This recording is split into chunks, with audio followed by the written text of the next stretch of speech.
ସନ୍ଧ୍ୟା ବେଳ ଟାଇମ୍ରେ ଏମିତି ଏକୁଟିଆ ବସି ଭାବୁଥାଏ, ବହୁତ ବୋର୍ ଲାଗୁଥାଏ, କୁଆଡ଼େ ଗୋଟେ ବୁଲିବୁଲି ଆସିଲେ ହୁଅନ୍ତାନି। ସେଇ ଟାଇମ୍ରେ ଟିକେ ହଜବେଣ୍ଡ ବି ଆସିଗଲେ, ହଜବେଣ୍ଡଙ୍କ ପରମିସନ୍ ବି ମିଳିଗଲା। ଚାଲ ବାହାରିକି ରେଡ଼ି ହେଇଯିବା ଯିବା ପାଇଁ। ମୋର 3 ଟଙ୍କିଆ ପାର୍ଲରରେ 2 ଟଙ୍କିଆ ମେକଅପ୍ ଜିନିଷ ୟୁଜ୍ କରିକି ମୁଁ 5 ଟଙ୍କିଆ ମେକଅପ୍ ଆସନ୍ତୁ ଦେଖିବା ନେଇଯିବା। ଦେଖନ୍ତୁ ମୋ 5 ଟଙ୍କିଆ ମେକଅପ୍ କେମିତି ଆପଣମାନଙ୍କୁ ଲାଗୁଛି। ଦେଖନ୍ତୁ ପୁଅ ହଜବେଣ୍ଡ ତାକୁ ସଜାଡ଼ି କରିଦେଉଛନ୍ତି। ଆସିକି ପହଞ୍ଚିଗଲୁ ମାର୍କେଟ ବିଲ୍ଡିଂରେ। ମାର୍କେଟ ବିଲ୍ଡିଂ ଦେଖନ୍ତୁ କେତେ କ୍ଲାଉଡ଼୍ ଅଛି, କାହିଁକିନା ରଜ ସାବିତ୍ରୀ ଟାଇମ୍ ତ ବହୁତ ଭିଡ଼।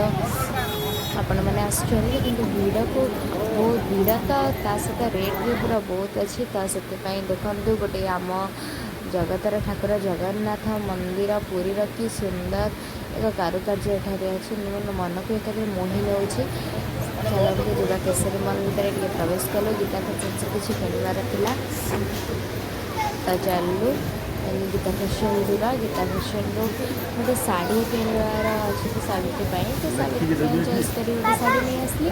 ଦେନ୍ ବିଲ୍ ସେଣ୍ଟର୍ରେ ଦେଇଦେଲି, ବିଲ୍ ସେଣ୍ଟର୍ରେ ବିଲ୍ କରିକି ନେଇ ଆସିଲୁ। ତ ଆମକୁ ଗୋଟେ କୁପନ୍ ବି ଦେଖନ୍ତୁ, ବିଲ୍ ସେଣ୍ଟର୍ରେ ବିଲ୍ ଦେଇଦେଲା 750 रुपीज़, ବଟ୍ ତା ସହିତ କୁପନ୍ ବି ମିଳିଲା। କୁପନ୍ ଉଠେଇଦେଲେ ସେଟା ଦେଇଥିଲା, ଟିକେ ତଳକୁ ଯାଇକି ବାସ୍ ଫଟୋ ଉଠେଇଦେବ ବାସ୍। ଆଉ ଟାଇମ୍ ତ ନାହିଁ, ଆସିକି 10ଟା ବାଜିଗଲାଣି, ମାର୍କେଟ ବିଲ୍ଡିଂ ବନ୍ଦ ହେବାର ଟାଇମ୍ ତ ହେଇଗଲାଣି। ତ ଟିକେ ଫଟୋ ଉଠେଇଦେଲୁ। ଫଟୋ ଉଠେଇ ଦେଖନ୍ତୁ ପୁଅ ତ ଖୁସି, ମାର୍କେଟ ବିଲ୍ଡିଂ ଆସିବ ପୁଣି ତା ଛଡ଼ା ଗୁପଚୁପ୍ ଖାଇବନି, ଏଇଟା କ'ଣ କେବେ ହେଇଛି? ଗୁପଚୁପ୍, ସୁଇଟ୍କର୍ଣ୍ଣ, ଚାଟ୍ ସବୁ ଖାଇକି ଘରକୁ ଆସିବୁ ଭାରି। ବର୍ତ୍ତମାନ ବହୁତ ଟାୟାର୍ଡ଼ ଲାଗିଲାଣି, ଯିବା ଜଲ୍ଦି ଘରକୁ।